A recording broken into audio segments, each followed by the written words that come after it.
Saat ini kita bersama dengan anggota DPRD Provinsi Kalimantan Timur, Bang Baharudin Demu. Siap. Iya. Kanda, kan kita ini kan kami pantau ya kan dari media kami ini bahwa memang masyarakat hari ini juga memperhatikan kita terkait mengenai masalah kegiatan-kegiatan reses kita dan lain sebagainya. Iya. Nah, kita ini ingin tahu Kanda latar belakang dari Kanda Baharudin Demu itu sendiri. Bisa diceritakan Kanda? Iya, kalau dilihat dari latar belakang sebenarnya sebelum saya jadi anggota DPR provinsi itu kan saya ini kan merintisnya memang dari bawah ya.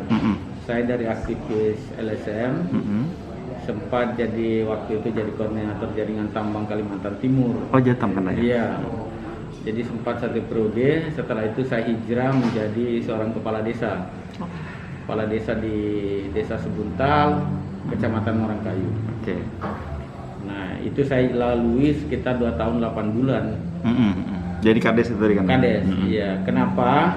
Saya harus izin kepada rakyat waktu itu untuk cuti. Ya, karena dalam rangka saya melihat sendiri kondisi bahwa usulan rakyat ini kan problem yang dia usulkan kita di desa itu kan besar ya, sementara tidak mungkin tercover. Kemampuan desa rendah pada waktu itu? Rendah, jadi saya izin. Nah, izin inilah mereka izinkan dan alhamdulillah kita didukung dan terpilih menjadi anggota DPRD Kabupaten Dapil Marangkayu Marabadanggana. Oke. Nah, dalam perjalanannya 2009 alhamdulillah terlantik jadi anggota DPRD Kabupaten dan waktu itu tahun 2011 partai mengamanatkan saya untuk menjadi pelaksana tugas wakil ketua DPR. Yang menggantikan Pak Marwan. Oh, Pak Marwan waktu itu ya. Nah, sejak itu memang program-program yang kita dorong ini kan lebih kepada apa sih sebenarnya kebutuhan realnya rakyat. Sebenarnya rakyat mengeluhkan apa sebenarnya hari ini. Nah, pada saat itulah kita mulai bekerja membantu mereka dan keluhan-keluhan rakyat inilah yang kami suarakan di DPR. Alhamdulillah 5 tahun di Kukar, partai meminta saya untuk maju lewat provinsi tahun 2014. Dan alhamdulillah terpilih lagi gitu. Cepat kali karir kita kan ya? Dari desa sampai ke provinsi. Jadi, provinsi. Alhamdulillah terpilih di 2014. Oke. Dan yang tidak membanggakan diri menjadi peraih suara terbanyak di Partai Amanat Nasional gitu kan. Nah, kerja-kerja inilah kami terus. Jadi saya ini kan berangkat dari seorang kepala desa ya, saya harus berkeliling karena kerja berkeliling ke kampung-kampung itu kan sebenarnya bagi kami, bagi saya ini cukup nikmat dan saya merasakan kenikmatan itu. Sehingga memang hampir setiap hari, setiap minggu, bulan saya itu berkeliling ke kampung-kampung. Jadwal khususnya di setiap minggu dan acara-acara rakyat, acara-acara misalnya ada rakyat yang lagi bersenang-senang, misalnya ada nikahan, kita hadir, gitu kan. Jadi ada misalnya berduka, juga kita hadir. Dan bagi saya ini yang disenangi oleh rakyat dan memperjuangkan apa yang mereka suarakan. Karena menjadi wakil rakyat itu harus bisa berguna. Gitu. Jadi jangan sampai dikasih amanah tapi tidak berguna. Nah, berguna dalam artian bahwa ada kebutuhan-kebutuhan rakyat yang memang bisa diperjuangkan, itulah yang kami suarakan. Jadi lebih pada langkah-langkah nyata kan ya? Iya. Hal yang mendesak yang masyarakat rasakan hari ini yang itu yang diperjuangkan. Nah, selain itu Kanda, kan tadi itu alasan Kanda adalah memang waktu itu diminta oleh partai untuk maju ke provinsi. Nah, apakah ada alasan lain Kanda? Alasan lainnya ya karena ini perintah partai dan juga memang ingin berbuat lebih luas ya. Karena kalau di dapil di DPR Kukar kan fokusnya di 3 kecamatan. Iya. Nah, yang dapil Kanda sebelumnya. Iya. Marangkayu, Marabadanggana. Nah, pada saat kenapa saya menyambut baik keinginan partai itu karena ingin lebih leluasa berjuang di Kukar. Tidak hanya di dapil kita. Tidak hanya di 3 kecamatan tadi. Dan alhamdulillah hari ini ya kita berjalan terus berkeliling di kecamatan-kecamatan yang saya belum Insya Allah ke depan kan ke daerah-daerah ke hulu ya. Ke hulu sih sering, tapi belum semua. Kalau wilayah pesisir sudah semua. Kita jalani, dan termasuk wilayah tengah, misalnya daerah Pengarang Seberang, Marakaman, dan Sebulu. Ini kita juga berkeliling. Dalam rangka berkeliling untuk apa? Ya berkeliling untuk mendengar dan memperjuangkan keinginan rakyat di sana. Itu. Jadi, tapi perjuangan ini juga tidak gampang kan, karena namanya DPR itu kan mengawasi, mengingatkan sebenarnya pemerintah bahwa ada hal yang diinginkan oleh rakyat. Misalnya ada kondisi, misalnya jalan, kelompok-kelompok tani gitu kan, petani-petani kita, nelayan kita, pekebun kita, dan infrastruktur juga yang banyak masih dikeluhkan. Keluhan-keluhan inilah yang kami coba perjuangkan. Kalau Kanda nih menilai nih dari hasil perjalanan Kanda ke beberapa kecamatan atau hampir semua kecamatan lah Kanda ya. Iya. Kondisi infrastruktur kita bagaimana Kanda? Ya kalau terutama kalau kita bicara wilayah provinsi ya, karena kita adalah tupoksi provinsi. Ya saya memang melihat misalnya dari sebagian jalan-jalan provinsi kita itu ya belum terlalu baik gitu, sehingga beberapa tempat misalnya kayak jalan provinsi Patung Lembu Suwana menuju Marakaman ya, kita selalu mengingatkan pemerintah bahwa alokasi anggarannya diperbesar, karena masih banyak titik-titik yang memang sangat susah sekali untuk dilewatin. Nah pada saat susah dilewatin kan petani dan teman-teman yang nelayan itu dan yang lain itu susah untuk menjual hasil pertaniannya. Itulah yang kenapa kami selalu mengingatkan dan memperjuangkan dalam rapat-rapat badan anggaran ya, kita menyuarakan bahwa ini ada jalan, ini ada kebutuhan-kebutuhan rakyat. Ini menjadi skala-skala prioritas yang pemerintah harus perjuangkan. Gitu. Jadi suara itu yang harus kita sambungkan.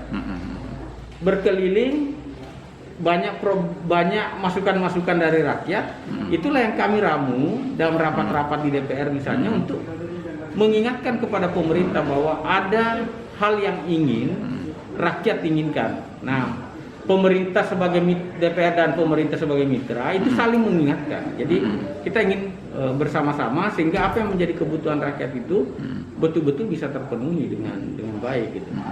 Selanjutnya karena tadi kita juga basicnya adalah di lingkungan kan ya, dan saya tadi melihat pagi tadi kami melihat postingan kita terkait mengenai mangrove dan segala macam. Iya. Nah, gimana sih Kanda kalau kita melihat lingkungan kita di Kutai Kartanegara, karena ini kan dapil kita Kanda? Ya saat ini sebenarnya kalau kita bicara persoalan lingkungan ini banyak sekali problemnya. Terutama kalau kita bicara dengan maraknya tambang-tambang ilegal ya. Nah, tambang-tambang ilegal juga yang marak ini, sebenarnya kita sudah ingatkan juga pemerintah untuk betul-betul ini ditata. Artinya kalau ilegal ya ditertibkan gitu kan. Nah, biarkan dia menjadi legal kan gitu. Kalau legal kan tidak ada masalah. Kenapa kita persoalkan? Karena dia ilegal. Nah, dampaknya kan banyak sekali jalan-jalan, baik jalan provinsi maupun jalan nasional yang dilewatin, yang dimana juga menimbulkan kerusakan. Nah, sehingga kita mengingatkan pemerintah provinsi termasuk ke Kementerian SDM untuk supaya ini diperhatikan. Artinya tambang-tambang ini yang memang menurut kami menjadi keresahan sebagian rakyat ya harus ditertibkan dengan baik gitu. Nah, persoalan misalnya kemarin ada postingan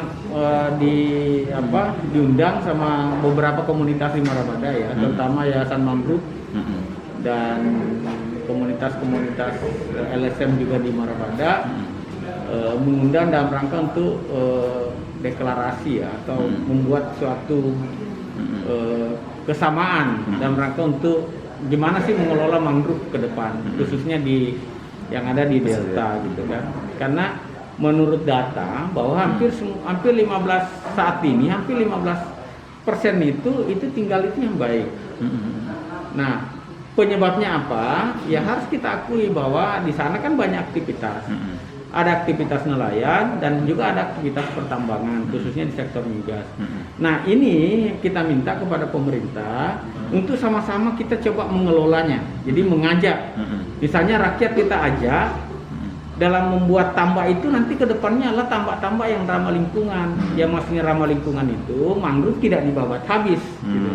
tapi mangrove itu menjadi berdampingan dengan tambak ini menjadi hal untuk mendapatkan penghasilan yang lebih besar, karena kalau dibabat habis itu kan lama-lama akan menimbulkan kerusakan alam yang berbahaya juga, dan itu juga mengancam kehidupan para nelayan.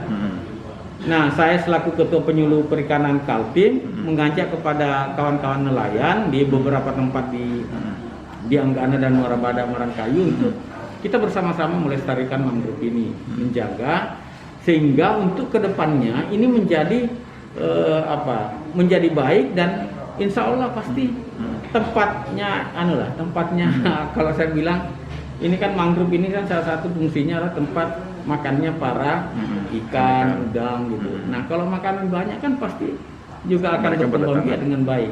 Nah, termasuk kepada perusahaan.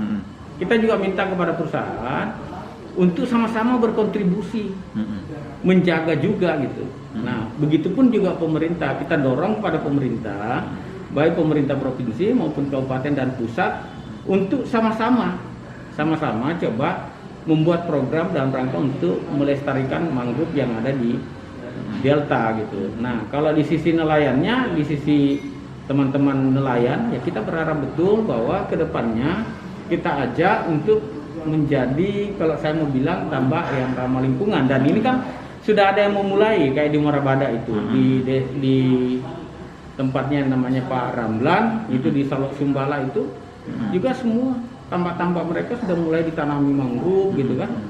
Dan hasilnya aku lihat kalau dia mancing itu wah luar biasa dapat ikannya itu.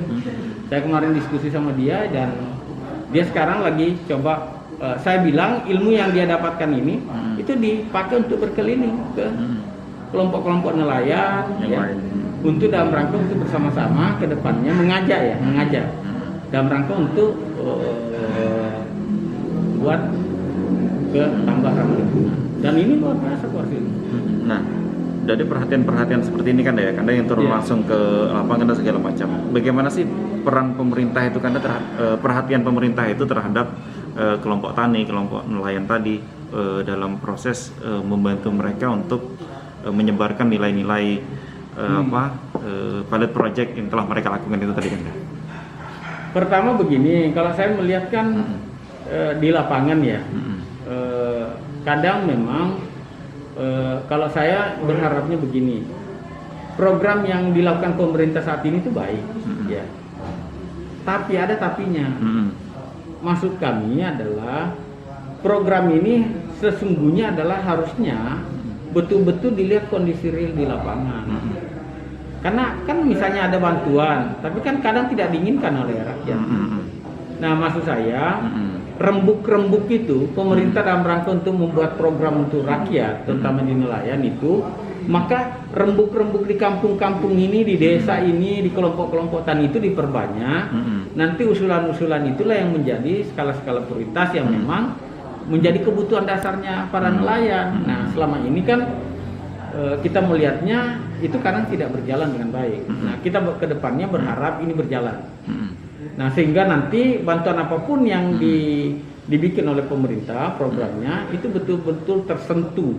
Jadi tersentuh kepada kebutuhan-kebutuhan dasar rakyat kita yang di bawah, khususnya nelayan. Nah, kalau kami di penyuluh mengingatkan juga bahwa untuk mendapatkan program itu kan ada syarat-syarat ya. Nah, ini yang harus juga tersosialisasi dengan baik oleh pemerintah. Jangan sampai rakyat berharap tapi syarat-syaratnya kan kasihan dia belum terpenuhi. Maka kami dan teman-teman penyuluh di perikanan Kalimantan Timur itu untuk mengajak. Jadi dalam setiap pertemuan teman-teman penyuluh itu menjelaskan secara utuh syarat-syarat yang harus dipenuhi. Misalnya kalau nelayan ya dia misalnya harus punya akte notaris kan gitu. Ada kartu kusuka. Ini yang kerja-kerja ini harus terpenuhi karena ini menjadi kebutuhan yang menjadi wajib. Walaupun pemerintah misalnya mau bantu, tapi kalau ini tidak terpenuhi itu juga tidak bisa. Nah, ini yang menurut saya juga bersama-sama pemerintah untuk menjelaskan. Jadi apa yang menjadi syarat-syarat itu ternyata juga menjadi hal yang sangat penting untuk disampaikan kepada nelayan gitu. Karena misalnya gini, Permendagri 90 kan sekarang kewenangan untuk wilayah-wilayah tangkap itu khususnya di 0 sampai 12 mil, karena ini dengan munculnya aturan bahwa itu menjadi kewenangan provinsi. Nah ini juga belum semua para nelayan itu memahami, karena kalau dia menjadi kewenangan provinsi kan ini tidak boleh lagi anggarannya lewat APBD kabupaten. Ini juga yang sebenarnya kalau saya mau bilang, ya kalau seperti begini kasihan juga, karena kan tidak, kemungkinan besar tidak mampu provinsi misalnya mengcover semua, kabupatennya kan harusnya mengcover. Ini dia tidak boleh lagi membantu yang khususnya di 6 kecamatan itu, Marangkayu, Marabada, Anggana, Sanga-Sanga, Samboja, dan Muara Jawa, karena ini berada di bibir-bibir laut gitu kan. Nah ini yang menurut saya aturan-aturan ini juga harus tersampaikan dengan baik ke forum-forum nelayan itu, sehingga nanti ini hal-hal yang begini itu sudah dipahami. Sekarang kasihan banyak masih berharap, padahal di kabupaten kan secara aturan katanya nggak boleh. Nah makanya kami teman-teman ini juga menyampaikan itu dengan baik gitu. Terus selanjutnya kan apakah ada kan progres dari, kan kita banyak korporasi kan ya? Iya. Dan korporasi kita terutama di bibir laut di mana segala macam itu rata-rata memang berskala kapital, skala besar segala macam. Nah sejauh ini kan apakah ada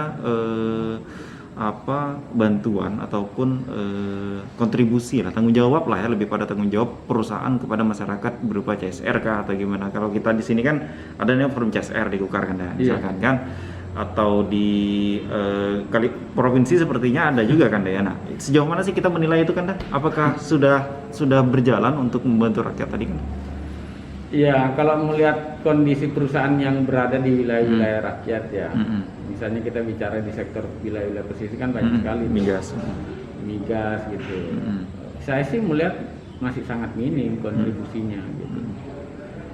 Nah seharusnya ini juga penekanan kepada pemerintah untuk mengingatkan bagi perusahaan-perusahaan itu untuk memberikan CSR-nya secara wajib gitu. Secara wajib, karena kan namanya perusahaan itu kan tidak selamanya tinggal di situ, ada masanya.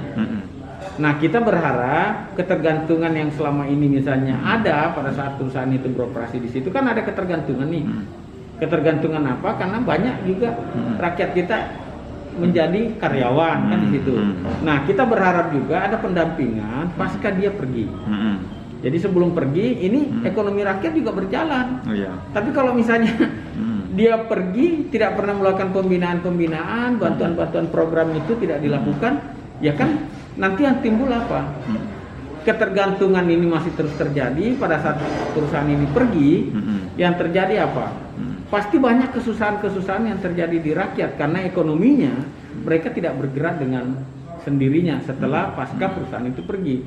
Nah sehingga harapan kita kepada pemerintah sebenarnya meminta kepada setiap perusahaan-perusahaan itu untuk betul-betul juga memberikan kontribusi wajibnya kepada setiap masyarakat yang ada di wilayah-wilayah situ, tidak terbatas pada nelayan tapi terbatas kepada memang pengembangan ekonomi rakyat, sehingga nanti pada saat perusahaan sudah habis masanya ya ekonomi rakyat berjalan dengan baik sehingga tidak terjadi eksodus.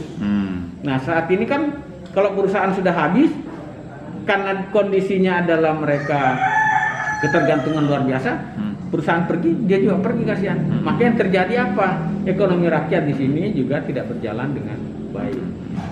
Oke, mungkin itu kan Siap. sangat mencerahkan sekali. Terima kasih banyak. Oke.